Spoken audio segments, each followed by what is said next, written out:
Épisode 1, Timothée, le jeune qui a découvert un APPEL divin était transformateur PAR. L'apôtre Paul dans la 3e année de Joachim, roi de Juda, la ville vibrante de Lystre, au cœur de la Galatie, était un creuset culturel acceptant tant les influences grecques que juives. Au fil des saisons, parmi les marchés animés et les discussions à la synagogue, se tenait un jeune homme nommé Timothée. Né d'une mère juive, Eunice, et d'un père grec, il avait reçu une instruction précieuse dans les Écritures depuis sa tendre enfance. Sa grand-mère, Loi, l'encourageait dans cette foi, lui transmettant les histoires des ancêtres et des promesses de Dieu à Israël. Chaque sabbat, il se mêlait aux fidèles dans la synagogue, où l'atmosphère était souvent chargée de scepticisme à l'égard des croyants de Yahvé. Des murmures s'élevaient parfois lorsque des histoires de miracles et de promesses divines étaient entendues. Pourtant, quelque chose en lui aspirait à cette vérité. Mais en dépit de son éveil spirituel, Timothée ressentait un tiraillement intérieur, hésitant entre le respect des traditions familiales et une curiosité pour des chemins encore inconnus. Un jour, alors que le soleil se levait sur les collines dorées, il décida de s'asseoir au bord du fleuve, méditant sur les Écritures. Les paroles de sa mère résonnaient dans son esprit, évoquant la fidélité et la promesse de Dieu. C'est alors qu'il aperçut un groupe de voyageurs. Parmi eux se tenait un homme d'une stature remarquable, l'apôtre Paul, connu pour prêcher avec puissance et autorité. Les récits des croyants de Lystre l'avaient déjà atteint, mais il n'avait jamais pensé le rencontrer en personne. L'apôtre, en reconnaissant le discernement dans le regard de Timothée, s'approcha et entama une conversation qui illuminerait l'âme du jeune homme. Paul racontait les luttes qu'il avait endurées, les miracles qu'il avait vécus, et surtout, il partageait un message d'amour et de rédemption qui touchait profondément Timothée. Il lui parla de l'importance de répondre à l'appel de Dieu, un appel qui demandait à la fois courage et détermination. Alors que Timothée écoutait, une intention nouvelle se forma dans son cœur. Il savait que cet appel résonnait avec une forte conviction, mais le chemin était parsemé d'embûches. La nuit précédant son départ, il se remémora les paroles de sa mère: Dieu a un plan pour chacun de nous, même dans les moments de doute. Les tempêtes de questions l'assaillaient, mais au matin, alors que le jour se levait, empli de promesses, il prit sa décision. Avant de continuer avec ce récit biblique incroyable, je veux m'assurer que vous ne manquez aucune de ces histoires puissantes des Écritures. Cliquez sur l'icône de cloche et sélectionnez toutes les notifications. Ces narratives bibliques ont transformé d'innombrables vies à travers l'histoire. Si la parole de Dieu à travers cette histoire vous bénit, s'il vous plaît, aimez et partagez avec quelqu'un qui a besoin d'entendre sur la fidélité de Dieu aujourd'hui. Dites-moi dans les commentaires, quelle histoire biblique a le plus impacté votre parcours de foi. Je suis toujours émerveillé de comment la parole de Dieu parle au cœur à travers les générations. Maintenant continuons avec ce que le Seigneur fit ensuite. Ainsi, le voyage de Timothée avec Paul débuta, cheminant à travers diverses villes et au-delà des croyances et des pratiques culturelles. Chaque endroit rencontré présentait ses défis, de l'opposition de ceux qui rejetaient leur message à la beauté poignante des âmes touchées par la grâce. Les rires du marché de Lystre s'évanouissaient alors qu'il s'enfonçait dans un monde de combat spirituel. L'appel divin qu'il avait embrassé promettait une vie de découverte, mais son prix restait encore à être révélé. Quel sacrifice serait-il nécessaire d'endurer pour rester fidèle à cet appel sacré? Les mystères demeuraient, mais avec chaque pas, la confiance de Timothée en Dieu s'approfondissait, le guidant sur le chemin que le Créateur avait tracé pour lui. Épisode 2, la marche de la FOI à travers les accents aigus PRUVES. Les jours se suivaient et se ressemblaient alors que Timothée et Paul continuaient leur périple à travers les cités de la Galatie. Chaque ville était un tableau vivant, à la fois captivant et troublant. Des visages inconnus croisaient le regard du jeune homme, et dans chaque échange, il discernait une opportunité d'annoncer la vérité de l'Évangile. À Antioche, par exemple, alors qu'il prêchait dans une synagogue, une vague de résistance se leva. Les chefs religieux, jaloux de l'influence de Paul, suscitèrent des oppositions violentes. Ils rejetèrent les propos de ceux qui croyaient en Christ, les qualifiant de sectaires à l'affût dans leur ville. Timothée, ayant été témoin des miracles que Dieu avait opérés, ressentait une tension croissante dans son cœur. Il se tenait aux côtés de Paul, mais l'angoisse saisissait son âme. Serait-il capable de porter ce fardeau? Paul, voyant la tourmente dans les yeux de son jeune compagnon, s'adressa à lui avec une sagesse tranquille. « Frère, rappelle-toi que la vérité est souvent accompagnée de l'épreuve. Mais c'est dans l'adversité que notre foi est affinée comme l'or dans le feu. » Ces paroles résonnaient profondément en Timothée, éveillant en lui une flamme de détermination. La promesse de Dieu ne pouvait être étouffée par la peur. Les nuits qui suivaient ces événements étaient marquées par des prières ferventes. Paul et Timothée se retiraient dans des endroits reculés pour élever leur voix vers le Très-Haut, demandant la force d'affronter les tempêtes de l'opposition. C'est à cette lueur des espérances qu'un jour, en méditant sur les Écritures, Timothée lut avec attention le livre d'Isaïe, « Quand tu passeras par les eaux, je serai avec toi, et à travers les fleuves, ils ne te submergeront point. » Ces promesses le réconfortaient dans ses luttes intérieures. En prêchant, leur message parvint à toucher les cœurs des païens qui, privés de la lumière, attendaient ardemment un sauveur. Timothée vit des âmes s'ouvrir à la vérité, et ainsi, émerveillé, il comprit que chaque difficulté était une pierre sur le chemin de sa foi. Cependant, une ombre s'étendait à l'horizon, un moment où des choix cruciaux allaient devenir inévitables. Lorsque Paul fut arrêté, accusé de semer la discorde parmi le peuple, un frisson de peur parcourut l'échine de Timothée. Que deviendra son appel, son ministère? Aurait-il le courage de continuer ce qu'ils avaient commencé ensemble? Au milieu de cette tourmente, Paul, malgré les chaînes qui l'entravaient, pria pour son jeune compagnon. « Timothée, dit-il avec ferveur, n'oublie jamais que Dieu ne nous a pas donné un esprit de timidité, mais un esprit de force, d'amour et de sagesse. » Ces mots, porteurs de puissance, résonnèrent comme un écho clair dans le cœur anxieux de Timothée. Éprouvé, mais empli de l'assurance divine, il se leva, déterminé à poursuivre.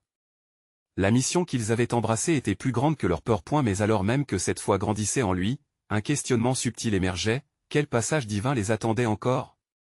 Car les voies de Dieu sont insondables et ses desseins, souvent cachés aux yeux de l'homme. Les temps tumultueux qu'ils traversaient, peut-être, n'étaient que le commencement d'un cheminement vers une révélation extraordinaire du plan souverain de Dieu. C'est alors qu'un murmure, dans les ténèbres de son esprit, fit vibrer une nouvelle promesse, « Car je connais les projets que j'y ai formés sur vous, dit l'Éternel, projets de paix et non de malheur, afin de vous donner un avenir et une espérance. » Épisode 3, la confrontation des ESPRITS. Alors que la nuit tombait sur la ville d'Antioche, une lumière nouvelle illuminait le cœur de Timothée. Tout en marchant à travers les ruelles pavées, il méditait sur les paroles de Paul, toujours imprégnées de sagesse divine.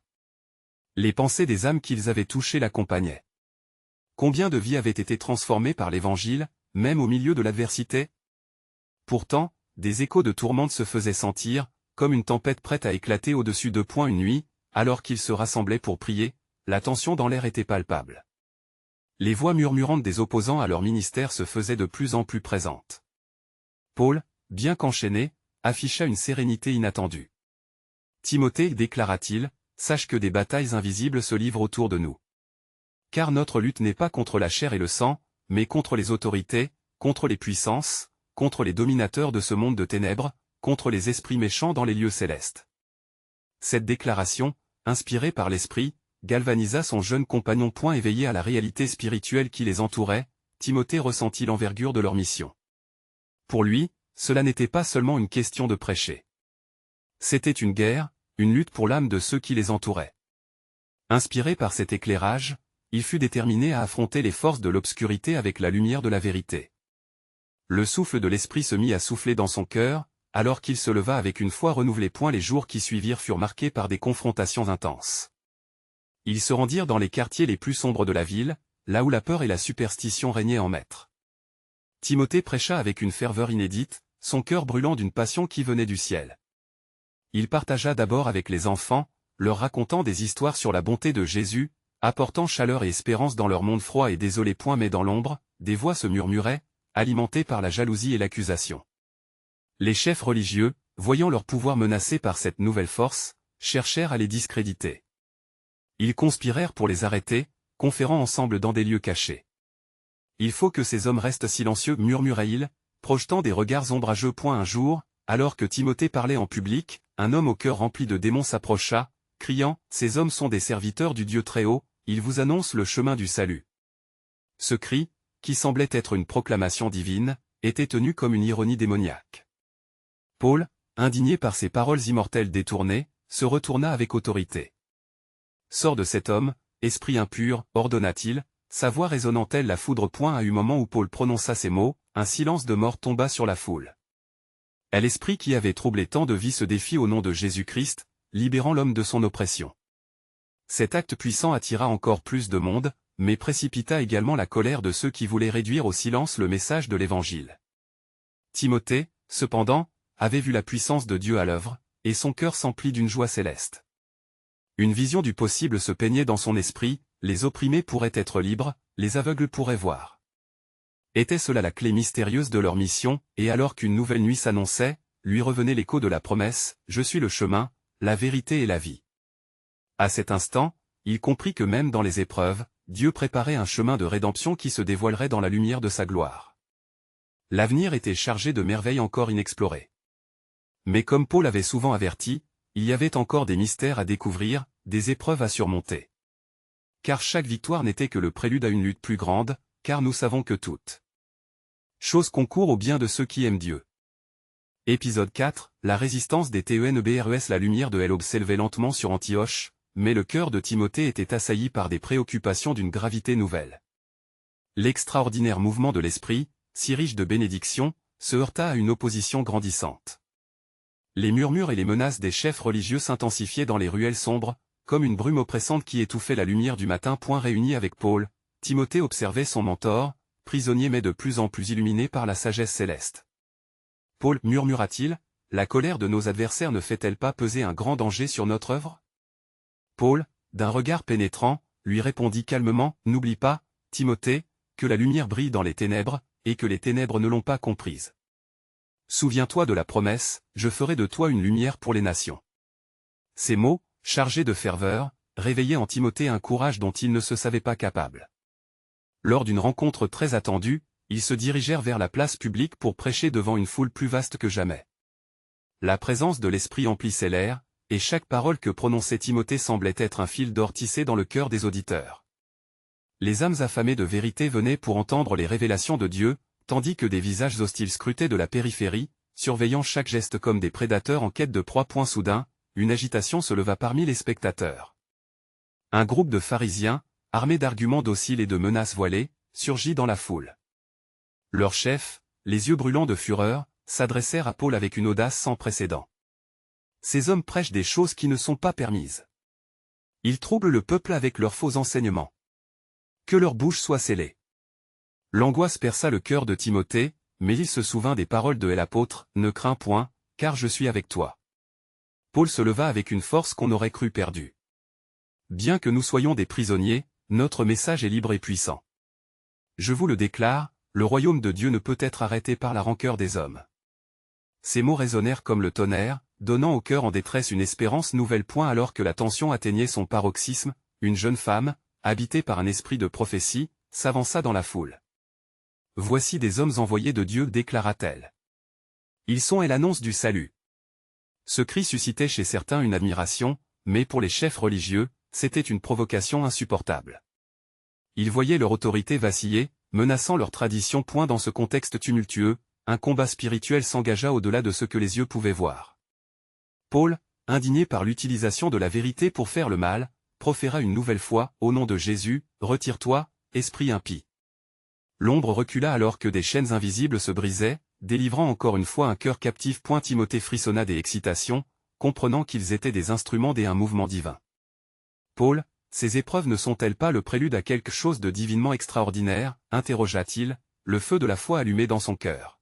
« Peu importe la résistance, répondit Paul, notre victoire est déjà acquise en Christ. » Les jours qui suivirent renforcèrent leur résolution, chaque difficulté pressait davantage le besoin de prêcher la vérité, car ils savaient que la gloire de Dieu se révélait dans la bataille. Au-delà de la résistance humaine, ils percevaient la main mystérieuse de Dieu tissant un plan parfait pour tous ceux qui croyaient. Dans le silence des heures de prière, une nouvelle vision s'éleva dans l'esprit de Timothée, « Je pardonne vos iniquités et je ne me souviendrai plus de vos péchés. » Cette promesse résonna comme un chant d'amour, une assurance que, même au cœur de l'obscurité, la lumière du Christ apporterait une victoire éternelle, bien plus grande qu'il ne pouvait imaginer. Car il était écrit, « Car je connais les projets que j'ai formés pour vous, déclare l'Éternel. » Épisode 5, l'ombre de la PERSCUTION. Les jours succédant à cette réunion fervente dans la place publique avaient amplifié la tension à Antioche. Timothée, partagé entre l'ardeur de son appel et l'inquiétude pour ses compagnons dans la foi, regardait le ciel bleu sombre comme une toile de fond pour les événements prophétiques qui se préparaient. La rue résonnait encore des échos des voix divisées, entre l'admiration polluée par la méfiance et le désir ardent de vérité. Paul était de plus en plus déterminé dans sa mission, chaque prêche semblant s'alourdir du poids des craintes incandescentes qui pesaient sur eux. Les jours passaient, mais les nouvelles de leur activité se répandaient comme une traînée de poudre dans toute la région. Quoique parmi l'obscurité, la lumière ne se dérobe jamais, avait-il partagé avec une conviction inébranlable, mais l'incertitude continuait d'accroître l'inquiétude dans le cœur de Timothée. Un matin, alors qu'ils méditaient ensemble dans la tranquillité d'un jardin, une rumeur se propagea. Des hommes de pouvoir, animés par la jalousie et l'orgueil, avaient décidé de les voir souffrir pour leurs paroles audacieuses. Timothée, commença Paul avec une gravité nouvelle, et l'Église est une lumière qui doit briller, même lorsque les vents de persécution soufflent violemment. Ce jour-là, ils avaient prévu d'enseigner dans une maison, mais à peine avaient-ils mis un pied dans le hall que la porte s'ouvrit brusquement.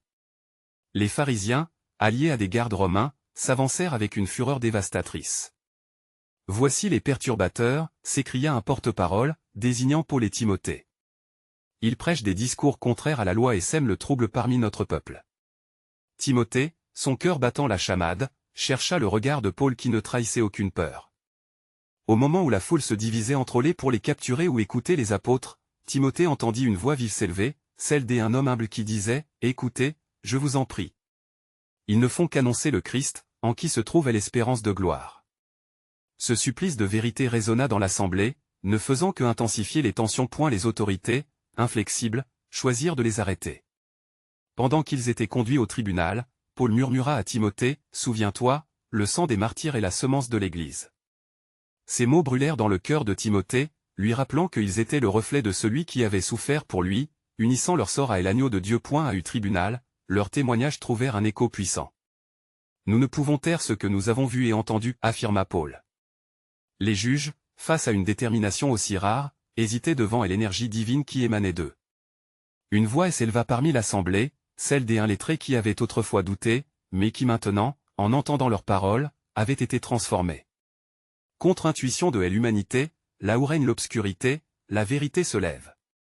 Il fut un instant de silence, comme si les cieux retenaient leur souffle. Cependant, l'énervement des chefs religieux ne faisait que croître. Il n'y a qu'un seul chemin, et il ne se trouve pas en ce Christ, cracha l'un d'eux, mais Paul, avec une puissance surnaturelle, répondit, « Mon sauveur n'est pas un choix, mais une nécessité.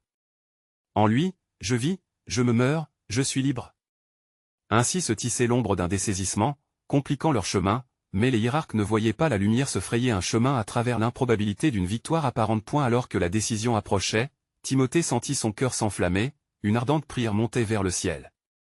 L'Esprit Saint était à l'œuvre, dévoilant le plan souverain de Dieu qui, à travers des épreuves et des luttes, révélerait finalement la profondeur de son amour. Car il était écrit, et nous savons que toute chose concourt au bien de ceux qui aiment Dieu. Épisode 6, le jugement du TEMPS. La chaleur de la foule solidifiait et l'angoisse, chaque regard perçant comme des flèches acérées dans l'âme de Timothée. Après des moments figés dans un silence palpable, le président du tribunal leva les mains pour ramener l'ordre, mais le tumulte semblait irrésistible. Paul, solidement ancré, témoigna avec une conviction qui forgeait la foi des croyants dans la tourmente. « Nous ne pouvons nous taire, car la vérité du Christ est comme un feu dévorant dans nos cœurs. » Les mots de Paul résonnèrent comme le tonnerre au-dessus d'une plaine, puissants et porteurs d'espoir, mais imprégnés de défis. Les scribes, serrant les poings et tordant les visages, se faisaient de plus en plus féroces, convaincus de la nécessité de faire taire cette voix qui dérangeait leur autorité. Timothée, témoin en première ligne de ce conflit spirituel, se tenait dans une tourmente intérieure. Ses yeux cherchaient réconfort dans la prière, persuadés que le cœur du peuple était prêt à vibrer pour la vérité. Toutefois, la peur d'une décision fatidique le tenait en respect, car il savait qu'un verdict contre Paul n'était pas simplement un rejet de l'homme mais une attaque contre l'Évangile lui-même. Lorsque le président du tribunal se leva pour parler, l'atmosphère électrisée en devint presque palpable. « Vous avez été accusé de s'opposer à nos lois, de troubler notre paix. Que répondez-vous » demanda-t-il. Paul leva son regard vers les juges avec une dignité majestueuse. « Nous prêchons le Christ ressuscité, est l'agneau de Dieu. En lui, il n'y a ni jugement ni condamnation, mais rédemption et vie éternelle. » À ces mots, un frisson parcourut l'assemblée. Les murmures s'intensifièrent, et l'homme qui avait pris la défense des apôtres ne put contenir son émotion. En vérité, ils sont les porteurs d'un message de lumière, un appel à l'amour éternel que nous avons négligé. Mais la colère des leaders religieux éclata tel un tempestueux orage. Ils appelèrent à des témoins, des faux témoins pour affirmer que Paul et Timothée avaient incité à désobéir aux lois de Moïse. L'auditoire, sous l'emprise des mensonges, commença à acquiescer, et le souffle de l'esprit semblait s'éloigner. Timothée, conscient de la gravité du moment, se mit à prier silencieusement. L'angoisse d'une séparation ou d'une souffrance imminente pour son mentor l'assaillait. À cet instant de désespoir, il sentit un souffle divin qui l'éveilla. L'Esprit lui murmura des promesses anciennes de délivrance. Énonçant alors une prière avec une audace renouvelée, il leva la voix, « Écoutez. Ne voyez-vous pas que ce que nous faisons est juste? Que le cœur du royaume de Dieu est en nous, en Jésus-Christ. » Les juges, interdits mais déterminés à maintenir leur pouvoir, rendirent leur verdict, ils furent condamnés à des travaux forcés et déchus de leurs droits civiques. Les cris de désespoir se mélangèrent à des larmes de joie de ceux qui avaient cru. Encore une fois, nous devenons des cibles, Paul, murmura Timothée, larmes aux yeux, avec un mélange d'admiration et de tristesse. Paul, portant la douleur à l'intérieur, regarda son jeune disciple. Sache ceci, Timothée, nous portons le fardeau de ce moment, mais la souffrance pour Christ produit aussi une gloire éternelle. Souviens-toi des paroles du prophète Ésaïe, vous serez de grands témoins dans les nations. Ainsi, dans l'ombre de leur épreuve, l'Église grandissait, et dans le cœur de Timothée, une flamme inattendue se ravivait. Tout en quittant la scène du tribunal, il entendit ces mots gravés dans son esprit, car les souffrances du temps présent ne sauraient être comparées à la gloire à venir qui doit être révélée.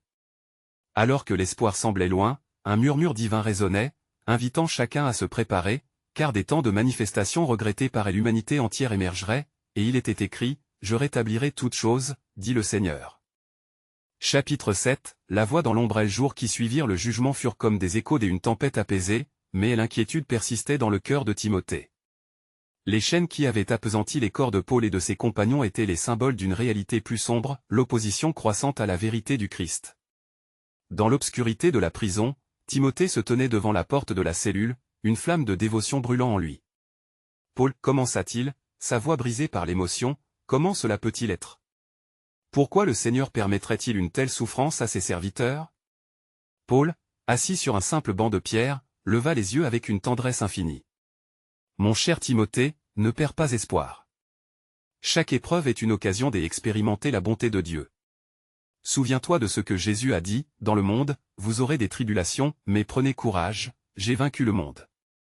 Jean 16h33, la profondeur de cette vérité transperça l'angoisse qui alourdissait le cœur du jeune disciple. Il se remémora ces moments où ils avaient ensemble proclamé l'Évangile, ces vies que Dieu avait touchées à travers leur ministère. Des histoires de guérison, de réhabilitation des cœurs brisés, semblaient lointaines sous le poids de cette nouvelle réalité. Un soir, alors que la lumière déclinait et que les ombres s'allongeaient, Paul fit appel à Timothée. « Prends ce parchemin, dit-il en lui tendant un rouleau. Écris ce que le Seigneur te met sur le cœur.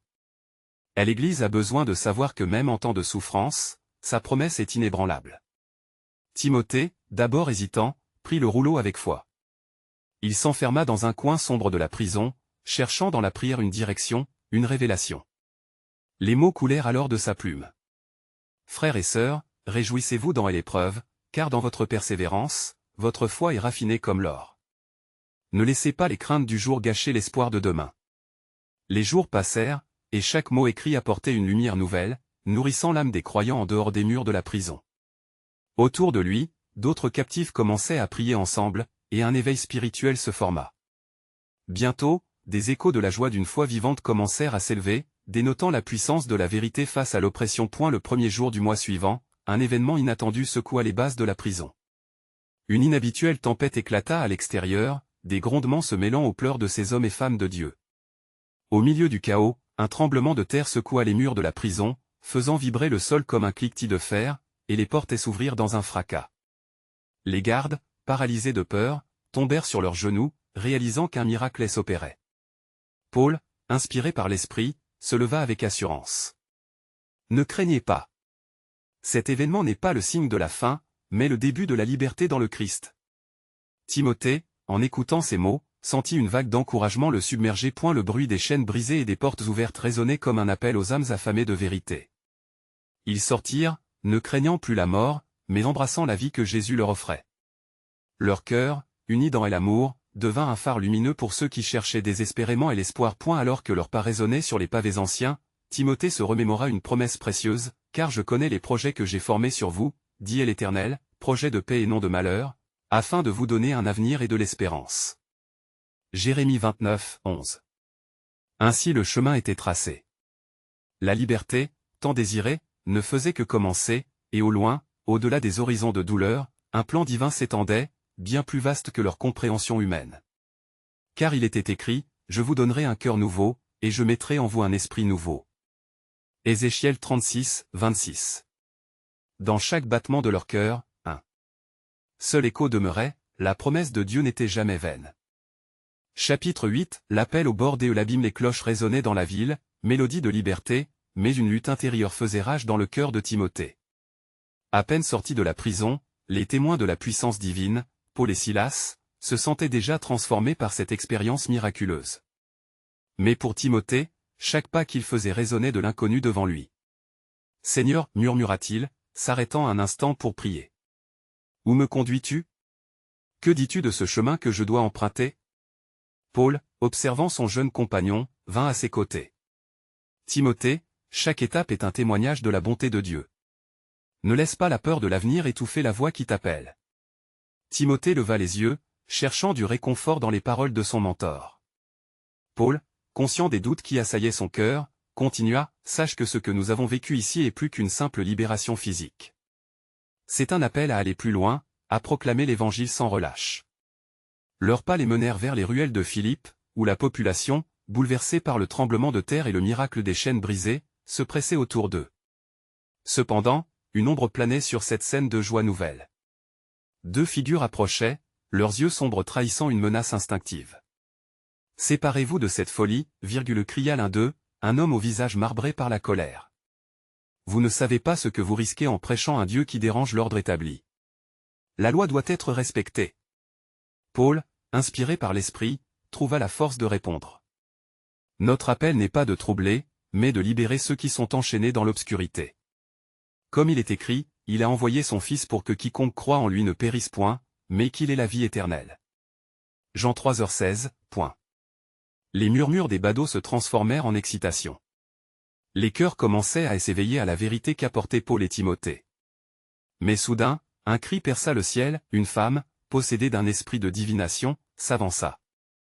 Ses voix résonnèrent avec une puissance troublante, « Ces hommes sont des serviteurs du Dieu Très-Haut, ils vous annoncent le chemin du salut. » « Silence, » ordonna Paul, la douleur d'une lutte spirituelle visible sur son visage. « Que Satan ne prenne pas la gloire qui appartient à Dieu seul. » La voix de la femme se tut, et Paul, par la puissance du Saint-Esprit, chassa l'esprit maléfique en elle. Les regards se figèrent, à la fois surpris et troublés. La femme, désormais libérée, se tenait devant la foule, son visage illuminé par la lumière de la réalité. Les chaînes de l'esprit mauvais brisées, elle remerciait son Sauveur.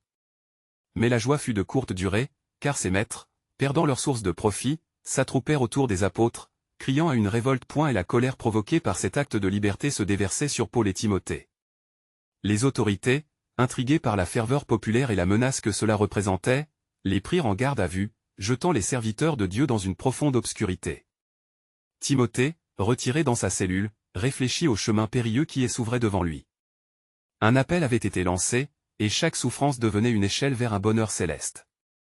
Dans ces ténèbres, il se remémora la promesse de Dieu, « Et je ne t'abandonnerai pas, je ne te laisserai pas. » Hébreux 13h5, le murmure de la vérité planait dans l'air, et dans cette lutte cosmique, ils sentaient que leur mission ne faisait que commencer. Car au-delà des chaînes, au-delà des cris d'opposition, la lumière de Christ brillait toujours, révélant des cœurs captifs en quête de liberté. Tout cela se déroulait dans le cadre majestueux de la promesse divine, car il est écrit, « Celui qui sème avec des larmes moissonne avec chant d'allégresse. » Psaume 126, 5. Le plan de Dieu s'égayait, et chaque détail de leur épreuve n'était qu'un pas vers la délivrance d'un monde captif. Chapitre 9, l'ombre de la PERSCUTION. Les murs froids de la prison semblaient murmurer des échos de désespoir, mais au cœur de cet abri malveillant, une flamme d'espoir se nourrissait. Timothée, rassemblant ses pensées, se remémora les paroles réconfortantes de Paul. L'obscurité semblait palpable, mais il sentait, au fond de son être, la présence persistante du Saint-Esprit. Soudain, un bruit de pas retentit dans le couloir. Un gardien, la lumière d'une torche dans ses mains, approcha, son visage impassible révélant peu de compassion. « Vous, les perturbateurs, voilà que vous êtes à nouveau sous les verrous, dit-il. » Mais Paul, dans la cellule voisine, s'écria, « Nous ne sommes pas ici pour troubler, mais pour apporter la paix qui dépasse toute intelligence. » Timothée, encouragé par l'audace de son mentor, se leva. « Paul, au milieu de cette épreuve, je peux sentir le poids de l'appel qui résonne en moi. Comment pouvons-nous réagir face à cette injustice? Paul répondit sans hésitation, les sièges de l'oppression ne sont rien devant la liberté que nous proclamons. Ne crains pas, car chaque démonstration de la puissance de Dieu se manifestera même dans les cœurs les plus réfractaires. Dans les jours qui suivirent, les nouvelles des miracles accomplis par Paul et Silas circulèrent dans la ville comme un souffle divin. Toutefois, la colère des autorités grandissait. Elles ne pouvaient tolérer une telle remise en question de l'ordre établi. À l'extérieur, les murmures se transformèrent rapidement en cris de rage, tandis que les autorités, aveuglées par leur fierté, prenaient des mesures pour étouffer la voix de l'Évangile. Un jour, alors que Timothée méditait dans sa cellule, une vision lui apparut. Il vit une foule, lutter pour la lumière, maladivement retenue par des chaînes invisibles. Il comprit que se tenait devant lui le corps de l'Église, uni dans une lutte spirituelle intense. « Seigneur, que dois-je faire ?» pria-t-il, ressentant la pression de chaque âme en détresse. À ce moment, une voix douce résonna dans son cœur, « Suis le chemin que je te trace. » Ce qui est destiné pour ta destruction peut s'avérer être un levier de délivrance.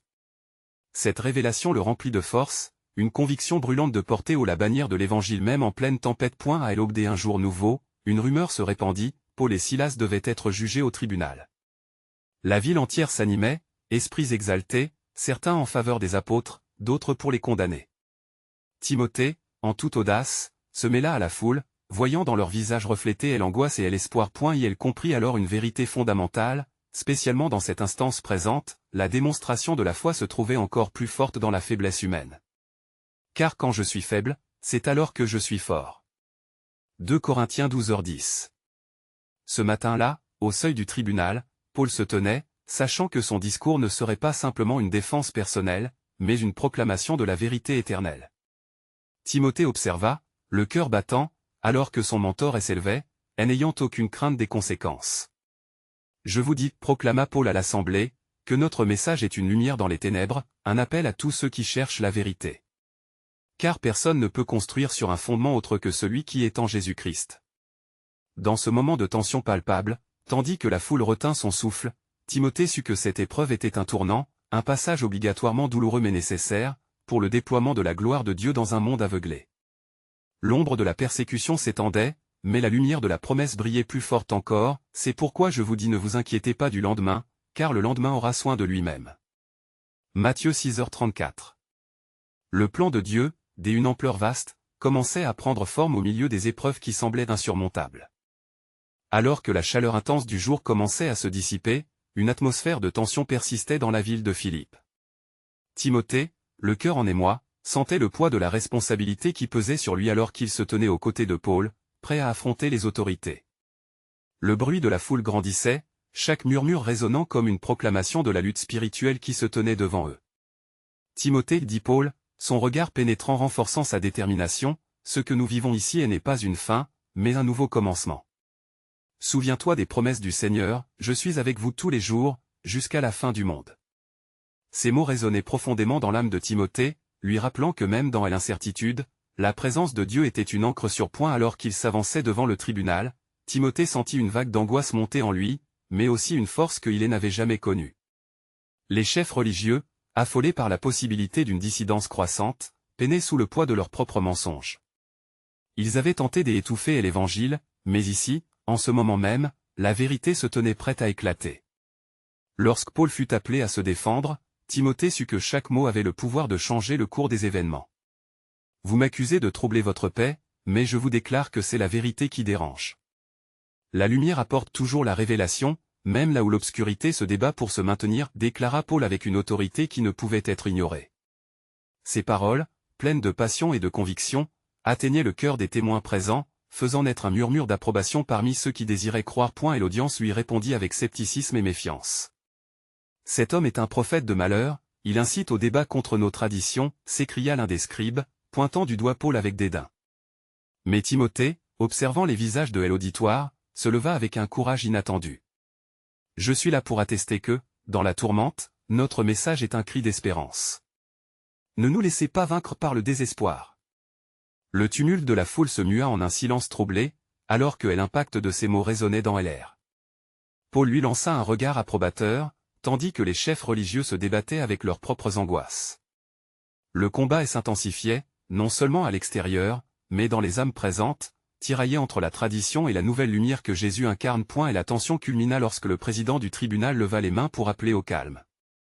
Après un moment de délibération, il déclara « Il est évident que ces hommes continuent à causer des troubles. Ils seront emprisonnés jusqu'à ce qu'une nouvelle audience puisse déterminer leur sort. » Les chaînes qui retinrent Paul et Timothée évoquaient non seulement leurs conditions physiques, mais symbolisaient également le combat spirituel pour l'âme de cette ville. Alors qu'ils étaient conduits vers leur cellule, une voix douce, mais puissante, lui murmura à l'oreille « Ne crains pas, car je connais les projets que j'y ai formés pour vous, projets de paix et non de malheur, afin de vous donner un avenir et une espérance. » Maintenant dans l'obscurité, Timothée se laissa tomber contre le mur froid de sa cellule. La lumière divine continuait de briller dans son cœur malgré les grilles de fer et les ombres menaçantes. Il se souvenait des paroles de Paul et se mit à prier, portant chaque doute et chaque peur devant Dieu, cherchant des réponses dans le silence. Les nuits s'étiraient, mais ce moment de désespoir était la toile parfaite pour que Dieu peigne son plan. Timothée réalisa que leur persécution n'était pas simplement l'œuvre des hommes, mais un moyen que Dieu utilisait pour exposer la vérité à tous. La liberté ne se trouvait pas seulement dans la délivrance physique, mais aussi dans le royaume spirituel qu'il proclamait, reliant chaque âme à la promesse éternelle. Dans cette prison sombre, une nouvelle assurance prit place dans le cœur de Timothée. « Je suis prêt à avancer, même au bord de l'abîme, murmura-t-il, réalisant que le vrai appel exigeait une foi ferme, même lorsque les vents de l'adversité soufflent. À ce moment précis, une révélation frappante traversa son esprit, car ce que l'ennemi entend comme une défaite, Dieu l'utilise pour ouvrir des chemins de gloire. La promesse du Seigneur l'enveloppa avec une clarté renouvelée, alors qu'il préparait son cœur pour ce que Dieu allait révéler. Une fois encore, le fil de la providence divine tissait sa trame, et une défiance grandissante envers l'opinion humaine grandissait en lui, car il savait que la lumière de Christ devait éclairer les ténèbres les plus denses.